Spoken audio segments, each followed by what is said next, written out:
نہ دیکھو دنیا کی طرف، دنیا رلا دیتی ہے. نہ راضی کرو بندوں کو، بندے تھکا دیتے ہیں. نہ پیچھے بھاگو ہر وقت دنیا داروں کے، یہ انسان کو کمزور کر دیتے ہیں. وہ تو کریم ہی بڑا ہے. 2 آنسو زمین پر بعد میں گرتے ہیں، بندے کے گناہ سارے پہلے معاف فرما دیتا ہے. یاد رکھنا، کسی شخص کی بلیک میلنگ کا کبھی شکار نہ ہونا، کبھی کسی کی میٹھی اور مسجع مکفہ باتوں کا شکار نہ ہونا. کوئی کیا کر سکتا ہے اگر اللہ مددگار ہو تو؟ جس کو رب کریم اٹھانا چاہے اسے کوئی گرا سکتا ہے؟ ہم یہ ڈرے ڈرے سہمے پریشان فیصلہ کرنے کی طاقت نہیں، مجھے چلنا چاہیے کہ نہیں، اٹھنا چاہیے کہ نہیں، کرنا چاہیے. اٹھ باندھ کمر کیوں ڈرتا ہے؟ پھر دیکھ خدا کیا کرتا ہے. حضرت عبداللہ ابن عباس فرماتے ہیں میرے نبی پاک علیہ السلام نے میری تربیت فرمائی. یہ نوجوان دوست میری بات لکھ لیں، پریشان لوگ میری بات لکھ لیں، جن کے پاس قوت فیصلہ نہیں وہ اس بات کو لکھ لیں. حضرت عبداللہ ابن عباس فرماتے ہیں میرے نبی پاک علیہ السلام نے مجھ سے فرمایا تھا، عبداللہ سن، اگر ساری دنیا مل کے تیرا کوئی نفع کرنا چاہے، کر نہیں سکتی جب تک میرے رب کی رضا نہ ہو. اور فرمایا ساری دنیا مل کے تیرا کچھ بگاڑنا چاہے تو عبداللہ بگاڑ نہیں سکتی جب تک رب کریم کی حکمت کا تقاضا نہ ہو. لوگوں سے ڈرنا، لوگوں کی طرف دیکھنا، ماحول دیکھ کے اپنے راہ کا تعین کرنا، ہر بندے کے خیالات کے مطابق ڈھلنے کی کوشش کرنا، فلانا نہ ناراض ہو جائے، فلانا نہ ناراض ہو جائے، وہ جس نے ہونا ہو جائے، بس رب رسول ناراض نہ ہو. اپنی زندگی میں اپنے مالک کو مولا جان کے، بل اللہ مولاکم، اللہ تمہارا مولا ہے، وہو خیر الناصرین، وہ بہترین مددگار ہے. توجہ جب بھی کریں رب کی جانب کریں. اپنے دل کا قبلہ درست رکھیں، سوچوں کے زاویے سیدھے رکھیں. میرے بھائی، مالک جب بندوبست کر دے نا، جب مالک بندوبست کر دے، پھر ایسا بندوبست کرتا ہے کہ لوگوں کے پاس نا چارہ نہیں رہتا. حضرت مریم رضی اللہ تعالی عنہا پاک باز تھی، مسجد میں رہی تھی، پر مالک کی حکمت کے تقاضے بڑے عجیب ہے نا. پھر جناب مریم کو اللہ تعالیٰ نے بغیر شوہر کی اولاد عطا کر دی. یہ بات ہی ایسی تھی، کسی نے کہا تھا کہ مخلوق تو فنکار ہے اس درجہ کے پل بھر میں سنگے در کعبہ سے بھی اصنام تراشے، تم کون ہو کیا چیز ہے داغے کبابی. لوگوں نے تو مریم پہ بھی الزام تراشے. تو لوگوں نے کہا کدھر سے لے آئی بچہ، تیرا باپ تو ایسا نہیں تھا، کہاں سے لے آئی؟ اللہ کرے میں آپ کو سمجھا سکوں، ذرا اپنے آپ کو وہاں کھڑا کریں کہ ایک پاک باز عورت، پاک باپ کی بیٹی، طیب ماں کی بیٹی، اور اللہ کے گھر میں پرورش پانے والی خاتون، ایک وہ وقت اور ایک یہ وقت کہ اس عورت کو کٹہرے میں کھڑا کر کے پوچھا جا رہا ہے کہ معاذ اللہ تیری گود میں بچہ جائز نہیں ہے، کہاں سے لائی ہے؟ اب خود سے صفائیاں بندہ کتنی کو دے، کتنی کو وضاحتیں کرے. اور میں نے تو اپنی زندگی میں دیکھا ہے زیادہ وضاحت دینے والے کو بھی لوگ جھوٹا سمجھنے لگ جاتے ہیں. زیادہ وضاحت دینے پر بھی لوگ کمزوری کا اظہار سمجھتے ہیں کہ کمزور پڑ گیا. آپ صلح کی کوشش کرتے ہیں، سامنے والا بزدل سمجھ لیتا ہے. زیادہ وضاحتیں بھی کمزور کر دیتی ہیں. اب حضرت مریم کو کٹہرے میں کھڑا کر کے کہا بچہ کس کا ہے؟ تو پھر خدا بندوبست جب کرے، اللہ جب مددگار ہو، تو پھر حضرت مریم کی گواہی درختوں سے نہیں دلوائی، اس نے پتوں سے نہیں دلوائی، پھر فرشتے نہیں بھیجے. حضرت مریم کہنے لگی مجھ سے نہ پوچھو، وہ جو پنگوڑے میں ہے اسی سے پوچھ لو، ان سے پوچھو نا، وہ کون ہے پوچھ لو، ان سے کر لو سوال. انہوں نے کہا پنگوڑے میں چند دنوں کا بچہ یہ جواب دے گا؟ مددگار تھا رب. ان کی برات کا اعلان کرنا تھا مالک نے، اور جب مالک اعلان کر دے، جب مالک تیری صفائی دینا چاہے، جب مالک تجھے دنیا کے سامنے نکھارنا چاہے، تو پنگوڑے میں لیٹے حضرت عیسیٰ بول کے کہنے لگے انی عبداللہ آتانی الکتاب، فرمایا میں اللہ کا بندہ ہوں، رب نے مجھے کتاب عطا کر کے نبی بنا کے دنیا میں بھیجا ہے. میں اللہ کا بندہ ہوں، کتاب لے کے آیا ہوں، نبی بن کے آیا ہوں. پھر پنگوڑے سے اعلان ہو گیا، پھر بچہ بول پڑا. اور یہ ایک دفعہ نہیں بات ہوئی، یہ بنی اسرائیل میں ایک جریج نام کے شخص بھی تھے جو نماز پڑھ رہے تھے. بعض نے لکھا ہے نفل نماز تھی. اماں نے پکارا تو آئے نہیں, تو ماں کے منہ سے نکل گیا تو اتنی دیر تک مرے گا نہیں جب تک کسی بے حیا عورت کا منہ نہ دیکھ لے. تو وہ عبادت گزار تھے, لیکن لوگوں نے ان کی عبادت, ریاضت, پرہیزگاری کو نہیں دیکھا. بس ایک عورت کو بھیج کے الزام لگوا دیا. وہ عورت آیا جایا کرتی تھی, اب آ جاتی ہیں عورتیں, مسئلہ پوچھنے کی نیت سے بھی آ جاتی ہیں. ماحول میں کچھ جگہ ایسی بھی ہیں جہاں عورتیں دم کرانے کے بہانے آ جاتی ہیں. وہ خاتون آتی جاتی تھی اس خانقاہ پہ, آستانے پہ, یہ بخاری میں موجود ہے. پھر اس نے کہا میری گود میں جو بچہ ہے یہ انہی کا ہے. مجھے بتائیں کیسے بندہ وضاحت دے. حالات خراب ہو گئے, لوگ کٹیا جلانے لگے, ماحول اور طرح کا بن گیا. میرے نبی پاک علیہ الصلوۃ والسلام فرماتے ہیں پھر اس رب کے بندے نے کہا مالک تو کریم ہے, تیری مشیت کا تقاضا آیا جو میری ماں نے جملے بولے تھے, پر اب میں وضاحت دینے کے قابل نہیں رہا, اب تو ہی کرم کرے گا تو دروازہ کھلے گا.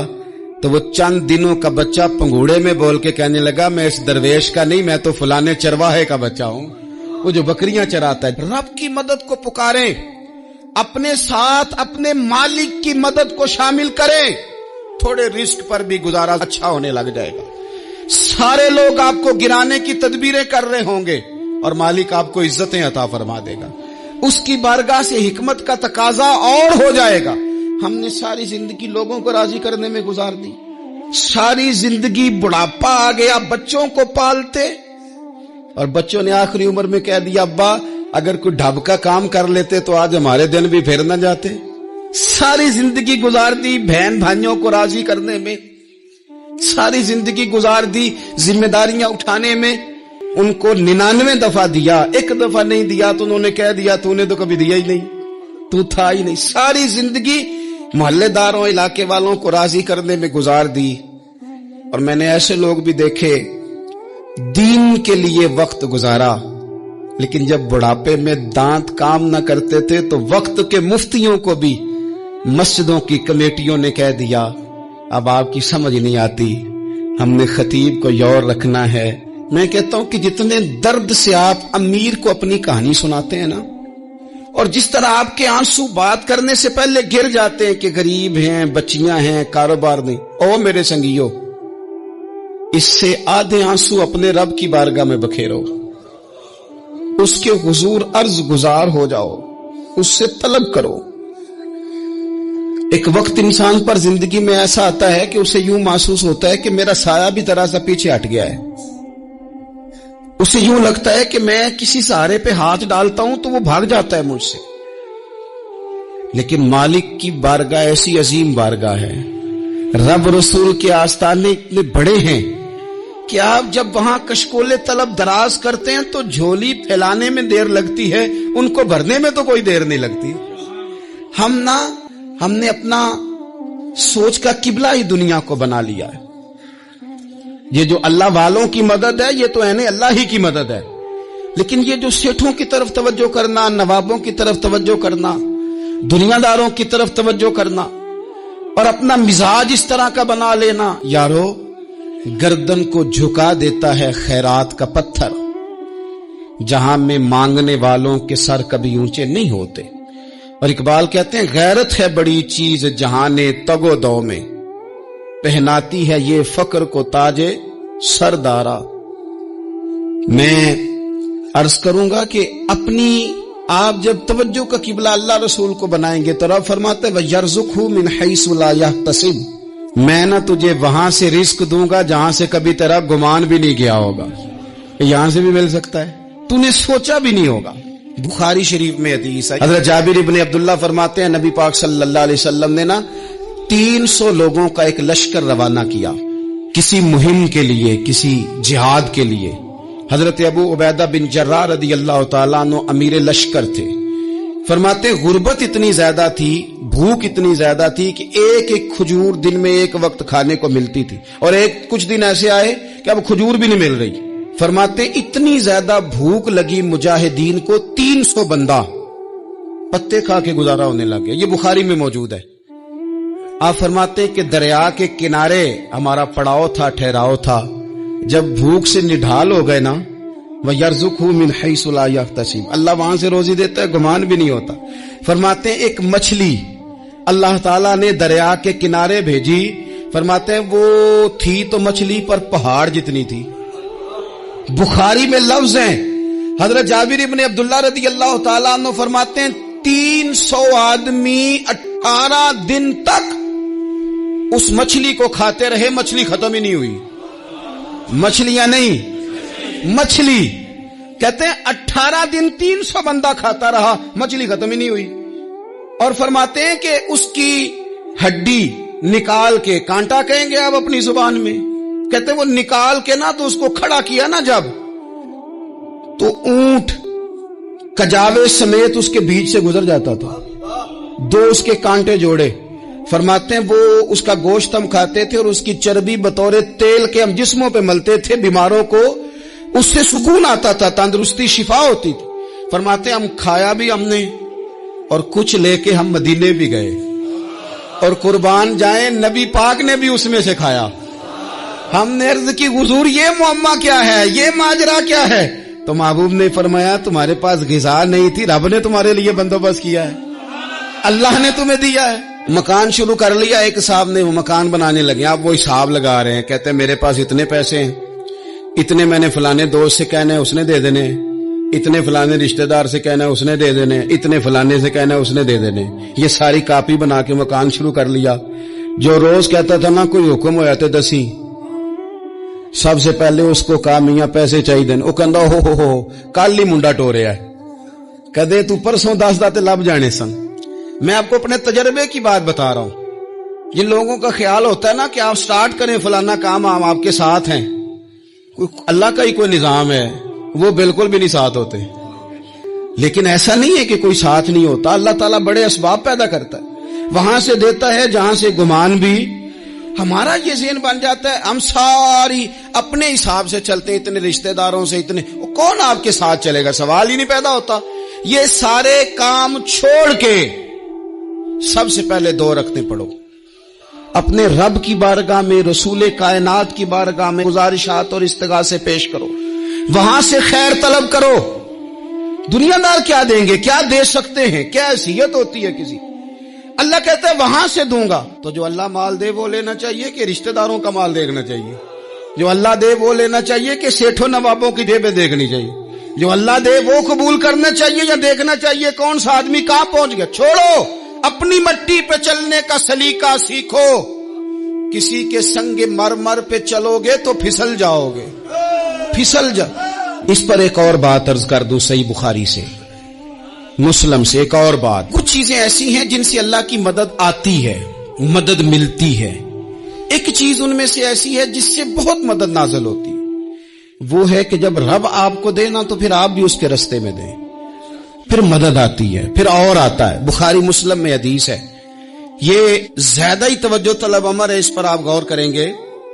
حضرت ابو ہریرہ فرماتے ہیں کہ نبی پاک علیہ السلام نے فرمایا ایک شخص نے بادلوں کے اندر سے آواز سنی کہ فلاں آدمی کا کھیت اور باغ خشک ہو گیا ہے، وہاں برسو اور اس کے کھیت کو سیراب کرو. وہ بڑا حیران ہوا کہ بادل سے آواز آ رہی. پھر اس نے دیکھا کہ ایک پہاڑی پر بارش ہوئی، وہ بادل وہاں برسا، پھر نالیوں سے ہوتا ہوا پانی ایک طرف چلا. تو جس نے آواز سنی تھی، حضور بیان کر رہے ہیں، وہ بھی پیچھے پیچھے چلا کہ پانی کدھر جا رہا ہے. اس نے جا کے دیکھا کہ ایک مقام پہ ایک باغ کو وہ پانی لگ رہا ہے اور ایک آدمی وہ پانی لگا رہا ہے. اس نے اس سے پوچھا تیرا نام کیا ہے؟ اس نے کہا کیوں؟ کہنے لگا بتا نا. اس نے نام بتایا تو کہنے لگا یہی تو وہ نام ہے جو میں نے بادلوں کے اندر سے سنا ہے کہ فلاں کے کھیت کو پانی دے دو. اس نے کہا یار تو کیا عمل کرتا ہے کہ اسپیشل تیرے لیے بارش برسے؟ یہ بخاری پڑھ رہا ہوں، سیاستہ سے حدیث عرض کر رہا ہوں. اس سے پوچھا تو کیا کام کرتا ہے کہ جناب اللہ تبارک و تعالیٰ کا حکم کرم آیا کہ خاص تیرے لیے پانی برسے اور تیرے کھیت کو سیراب کرے. تو اس نے کہا چھوٹا ذمہ دار ہوں، پر جب فصل اگتی ہے تو 3 حصے کرتا ہوں. ایک حصہ اپنے بال بچوں پہ، بہن بھائیوں پہ خرچ کرتا ہوں، ایک حصہ پورا، اور ایک حصہ دوبارہ کاشتکاری پہ لگاتا ہوں، اور تیسرا حصہ خالص میں نے مسکینوں، یتیموں اور غریبوں کے لیے رکھا ہوا ہے. وہ جو تیسرا حصہ اللہ کرے آپ سمجھیں،